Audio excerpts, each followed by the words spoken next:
Shannon and Kathy, I want to just ask you a quick question. One of the things we talk about is respect for people, right? And I've always held that if you look at the little things that are disrespectful, it usually would be a good indicator as to the bigger things that are going on in the organization, right? So we've all had our share of disrespect, and sometimes I've been a part of being disrespectful, okay? But overall, if you see that kind of tendency, tell me what you guys have seen, or maybe a story or so about the little things that probably led to some bigger disrespect issues in the organization. Yeah, that's a really good question. I think that, as we reflected on what we talked about in the book, when you're doing a transformation and trying to convince people about coming along with you for a better future, it's all about the people.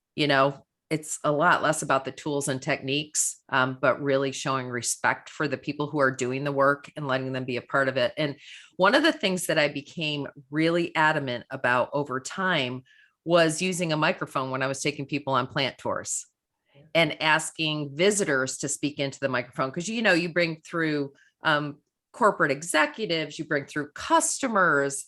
And if we weren't using a microphone, then we were excluding the people, creating the value and, making the parts and moving the parts and inspecting the parts.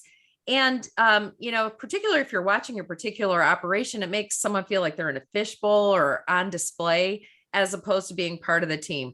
So I got very, very militant about, we will talk into microphones and allow people to feel like, hey, I heard what you were talking about. Can I give you my opinion about that? Mm-hmm. Or be proud of the work that they're doing. Everybody's a part of the team. And just using a microphone is a really small example of how you can be inclusive.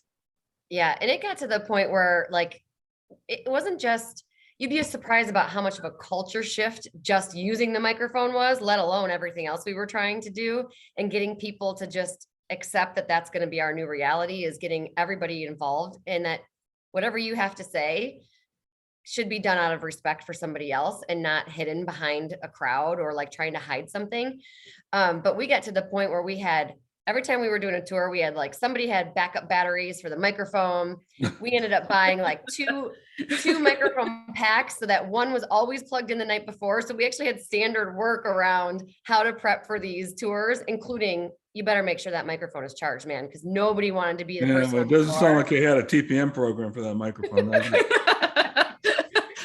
But you know what I'll say? You know what I'll say though about this? Seriously, the fact that you recognized it is huge. It has nothing to do with microphones. At the end of the day, it's about the fact, because a lot of times the disrespect is the fact that you don't recognize something as being disrespectful. It's not about, oh, he didn't use a microphone, he disrespected me. The fact that the person didn't think about the other people is the disrespect. That is the problem, right? So it's a great example, I think, of being aware of what you say, Kathy. It's about people, Shannon. It's about people, right? And if we're thinking about people and trying to, think about what that looks like, the microphone never would have been an issue. Mm-hmm. Anyway, great story. Thanks. Absolutely. Thanks, Mark. Thanks, Mark. Okay.